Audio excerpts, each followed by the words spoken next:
Throw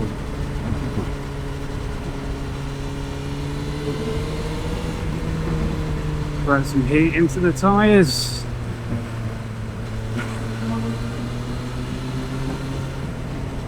We have pushed a little bit too hard.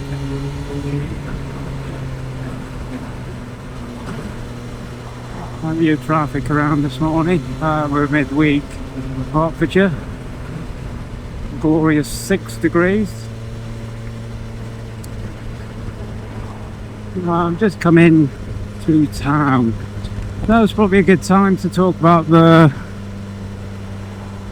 around town manners of the M1000R. As you can see, fourth gear, 25 mile an hour, 26 mile an hour. Not a problem. It just ticks along.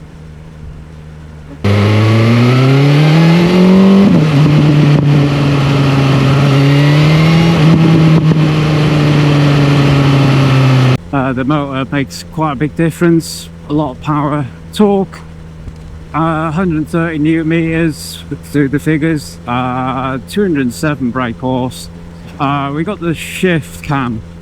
Shift cam, the old variable timing, means impeccable manners, as you can see. Not crap. Quick shifter, not even a blip. Quick shifter on this is just so smooth. We're in fifth, doing 29 miles an hour. Not even struggling. Okay, let's bring it down. As I mentioned a minute ago, quick shifter. Ticking along, just using the quick shifter now. Nothing, no lurching, anything.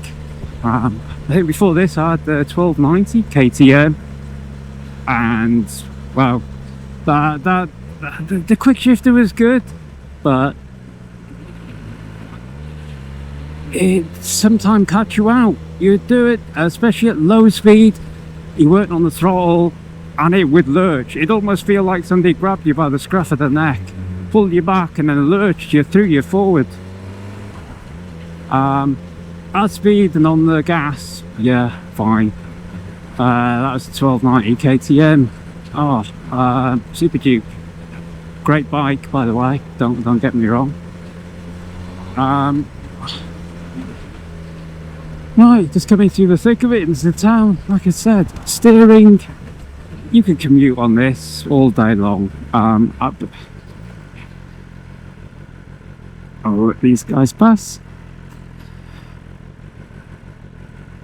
Not a problem if you're thinking of getting this bike.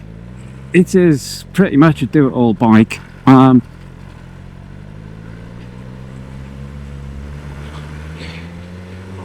You'll get people who can test that and hopefully don't come back too harshly, but I commute, not so much now. I remote work, especially all down to the pandemic, as most of us do now.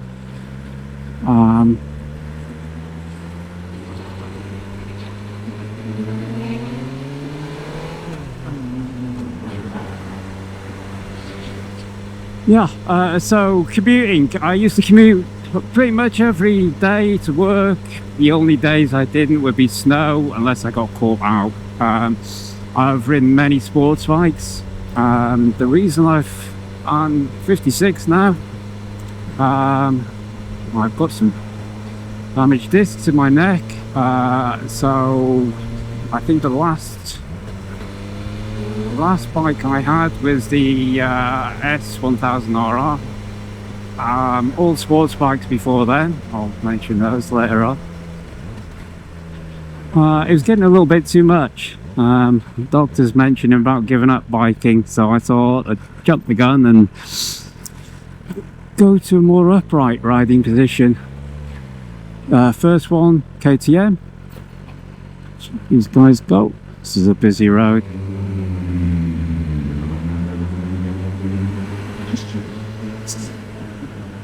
Yeah, as I said, Super Duke KTM 1290R. Great bike.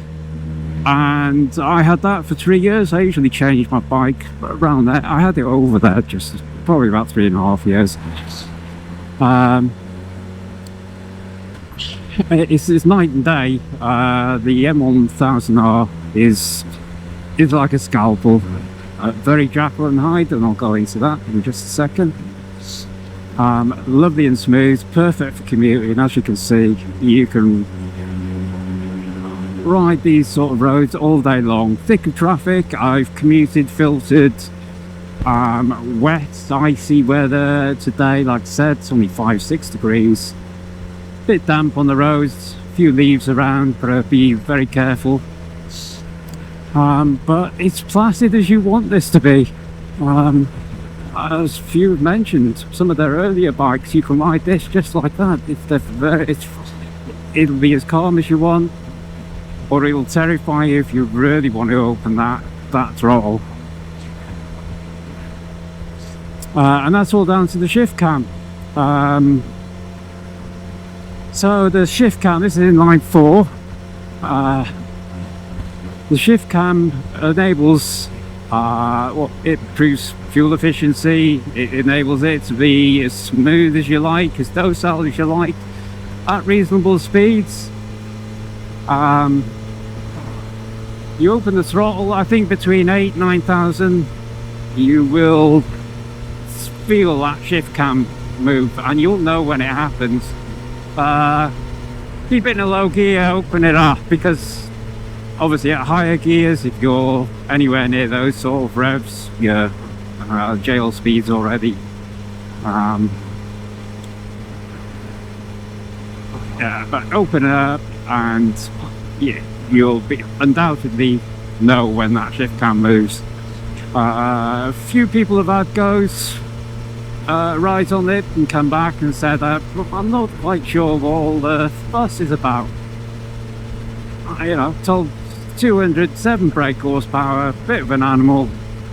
I had to go on it, seemed great, it was fine, it was, to be honest, so it's placid.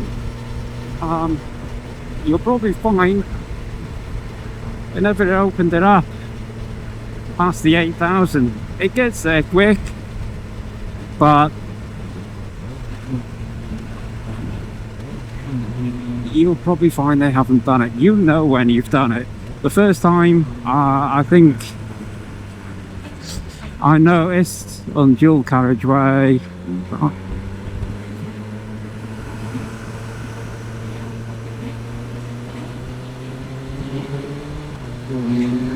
on a dual carriageway,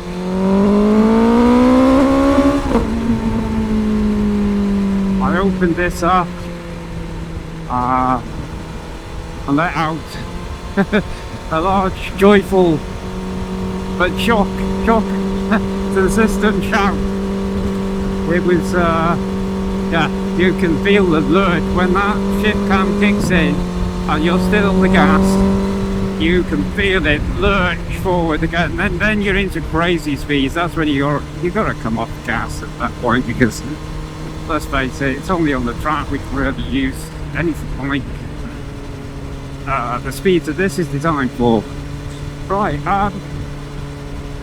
before we get to the straights and roundabouts up here, apologies for the traffic. We are midweek, it's a Friday. I'll go through some of the road mode, the dynamic mode, etc. Just briefly explain, high level. I'm not going to go into everything. There's millions of videos out there if you want to see some more detail on what these do. They're on most bikes these days.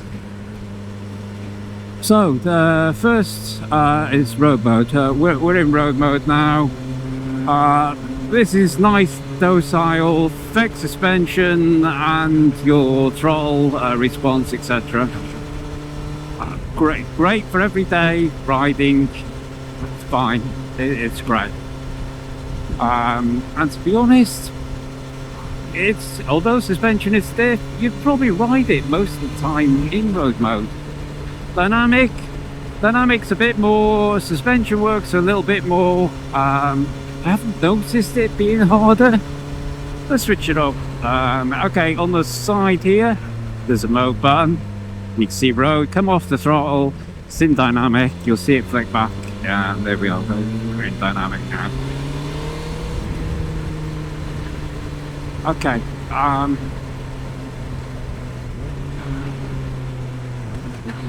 so also we are affecting things along like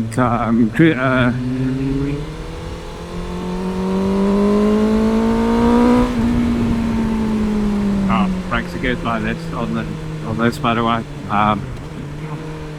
Very good. Let you go.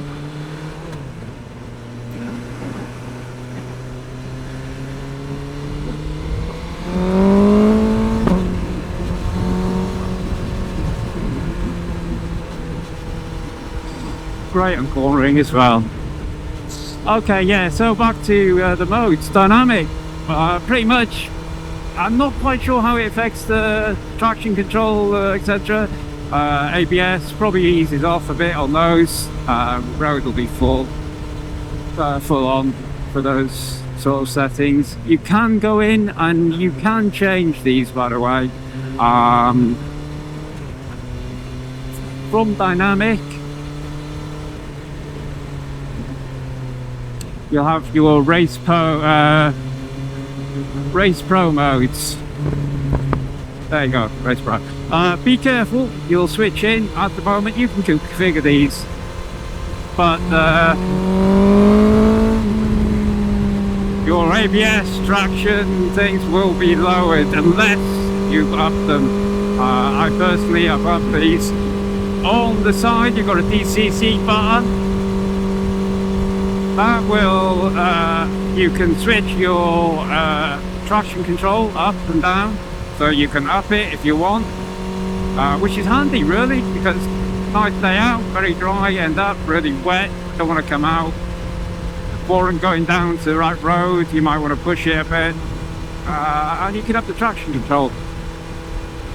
Many other settings, there we go. Don't want to make one of those. Anyway, race pro mode. You get some nice pops and bangs off this. When you come off the throttle on the overrun, they're probably not showing up too much. When I'm at lower speed, I'll do it later on.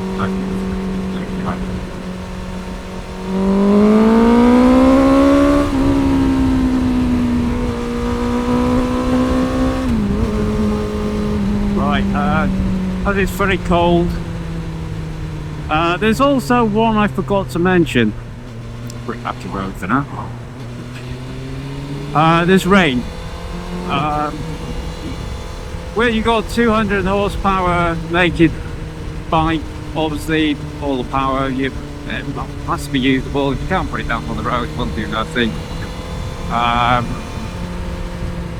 In rain mode, everything will be its highest. ABS, traction control, everything will be locked down. So it's a safety net, which is great, and we need that in all blighting.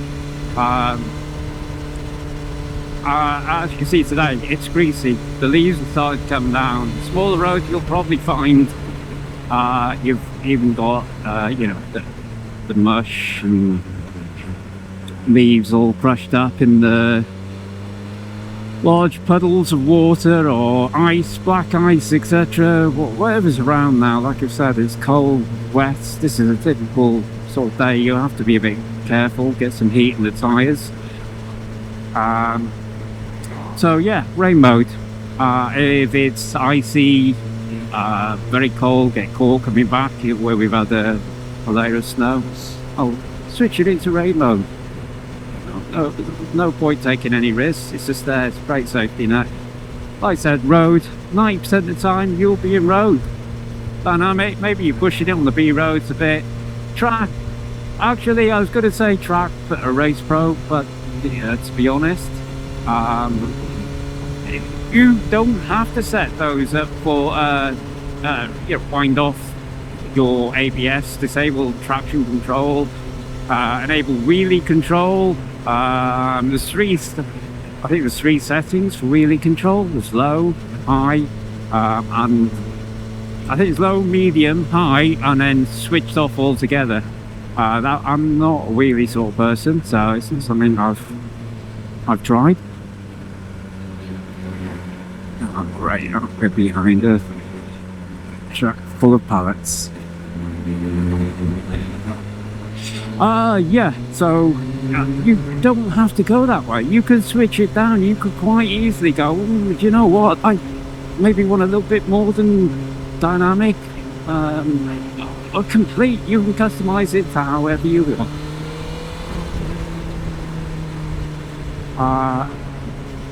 You can bring it all down and keep it as safe as you want, like you want your road settings, but just, you know, ease off, switch down your traction control, your ABS. Maybe you find it a bit intrusive. I've never ever do. To be honest, we only really need that, I guess, if something drastic happens or it's cold, and we slam on a bit too hard. There's no substitute for road skills, but it's nice to have.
Okay, welcome to my channel.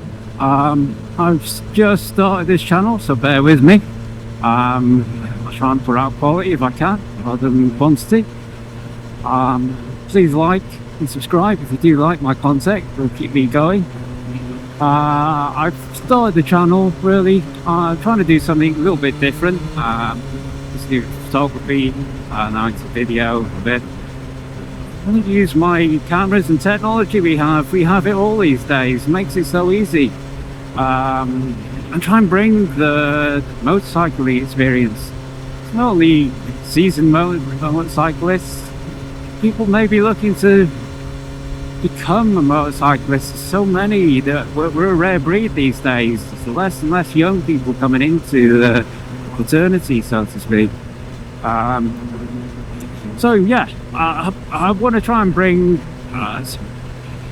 overview of what it's like to ride some bikes, to ride in general, what it's like life-wise, just owning and running a bike, and just bring hopefully the experience and the thrills we all get, or we all know well, that keep us riding till getting quite old.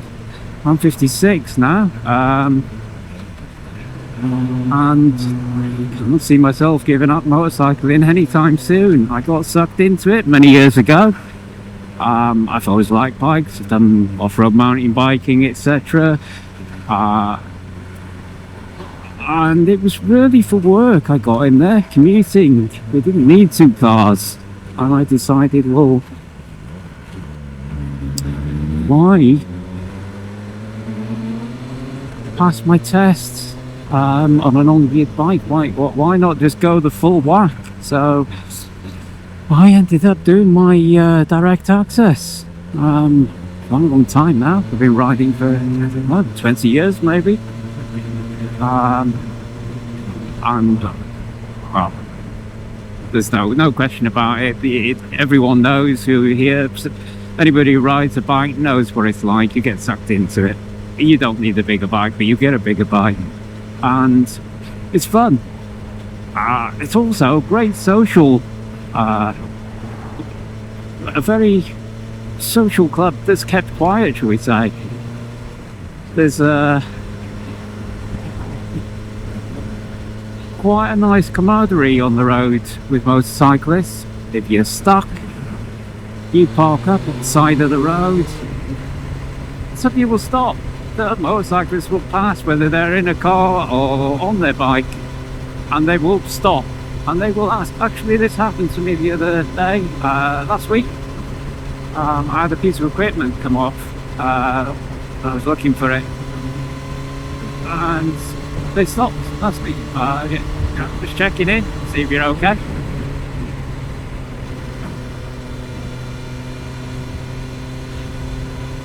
And as you can see there, just timely, very well timed. You get the nod from other motorcyclists. You will find some, if they pass you, they'll put their leg out to one side to acknowledge you. On the other side of the road, you give them a nod to the side, they'll nod back. It's something we all enjoy. We all look after each other. Back to the bike. I've had my bike now. This is a 2023 M1000R, and I've had the bike just over a year now. It's due it's had its run-in service, obviously. It's now literally due its next service.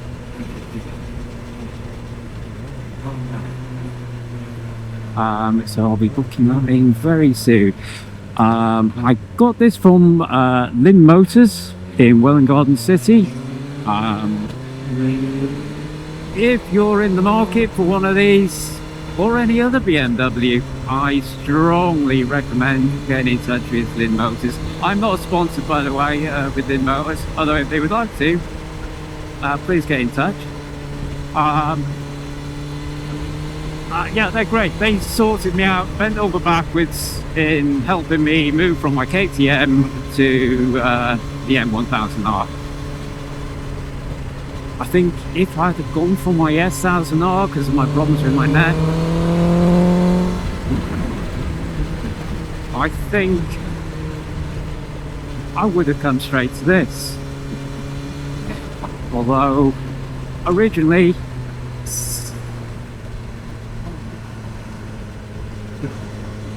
the light's not great in this. When it's low, that sun is low. Originally I was interested with a KTM 1290 GT. I rode it, there's something missing. It's a great bike. Don't get me wrong. It's a great all-round bike. But when you get on something, you just know there's something missing. So the guy there wheeled it in. He was next to 1290R Super Duke. So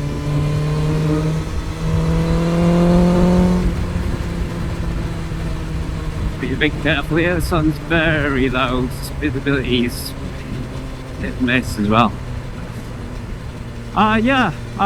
Swung my leg over that. 100 yards down the road, big smile, grin on my face. You know how it goes. Yeah, it was cool.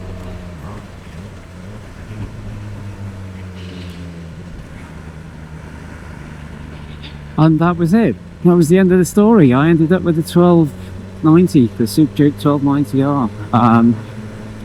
That KTM's absolute great bike. Chalk and cheese, like I said. Yeah, throw you off so much grunt and instant acceleration. Don't get me wrong, this does accelerate extremely fast.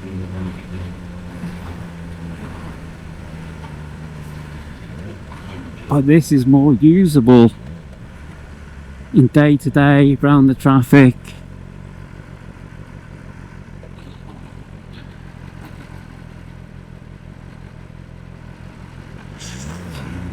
I know everything has the electronics. This does have a lot of electronics on there, and I'll go through that in a second.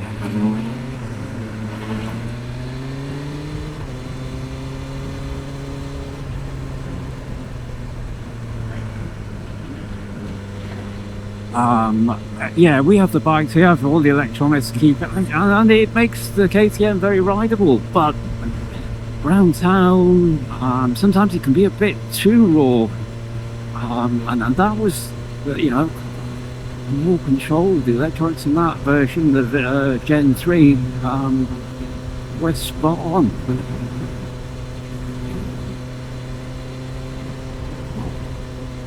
Yeah, lovely bike. As I mentioned before, if you're in the market for these thin motors, Wellingborough City, if you're around the area, go for a test drive. You'll get on, and believe me, you will come back with a smile on your face. I think 90% of people swing the leg over this, and the first thing they come up with, a shock bite, is just how smooth it is.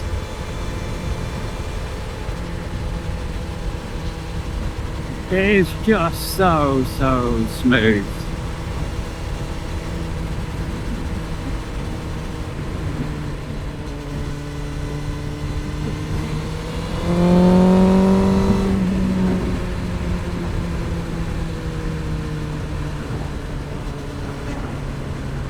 What we got on there?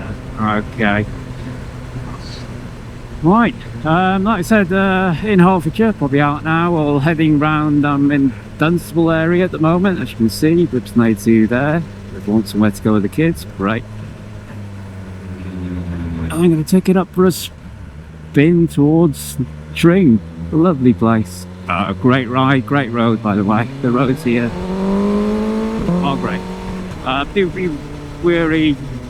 There's a few 40-mile-an-hour stretches like this one. Not a lot of police around here, but probably best stick to them. That's the only downside on this strip, this road. But a great ride otherwise.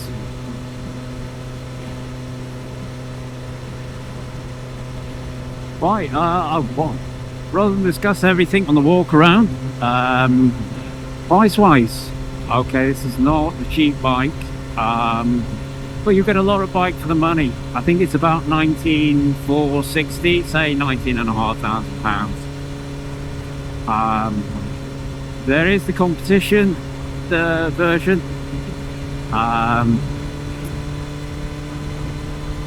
That competition pack is, I believe, another £5,000 more.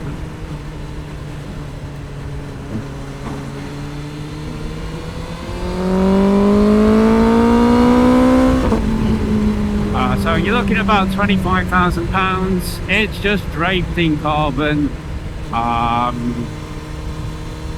It is a beautiful bike. It does take it to another level. If you're into your carbon, you don't want to pay for anything extras, bells, whistles, then maybe that might be your bag. £25,000. A lot of money more for that.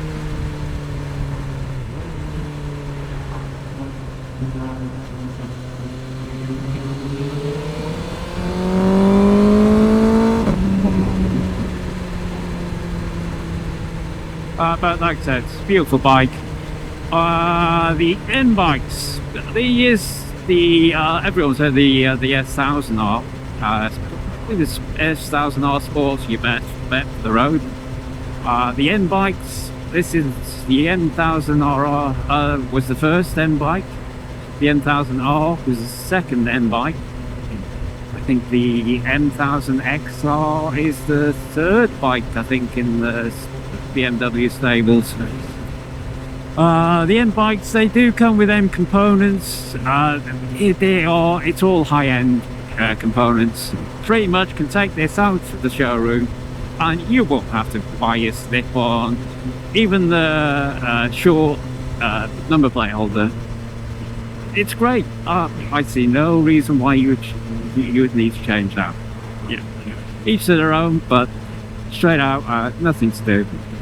N-can, you come with a proper bitch. N-can, good quality, carbon tipped pipe, sounds great. Nissan brakes, 4-pot, very good feel, really bite in when you really want those some braking power. They do make a difference, and they are.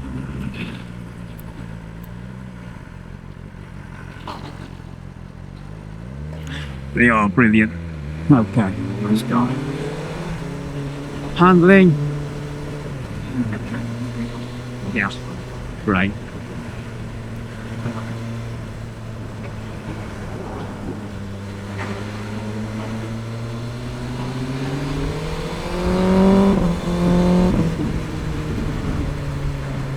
Pick up, however you want it, no matter what gear. I'm in 5th, and there you go.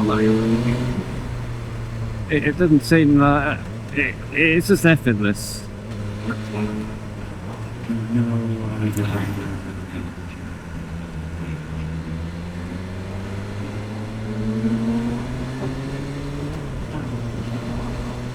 Said not the best for pushing a bike around small roads, gravel, leaves, wet, ice. It's still fun nonetheless. It's great to get out of the winter.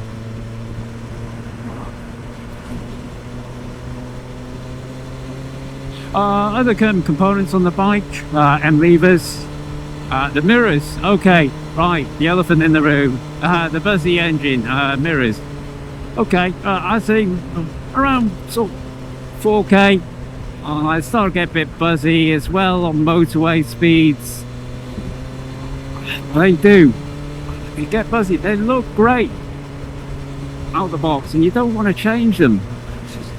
And for the most, they're okay, but especially if you're on dual carriageway or motorway, you look in those mirrors, and all you see is round rings of headlights and fuzzy cars images in them. You can't make out what's what. So you either really put up with them. I mean, obviously your lifesaver, etc. But you still need your mirrors. BMW, why not? You do a lot of research into these components. Well, why not the mirrors?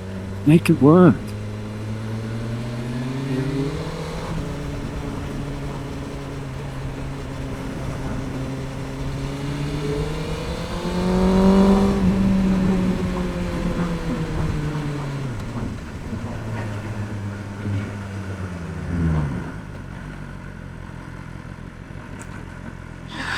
Yeah, brake's great.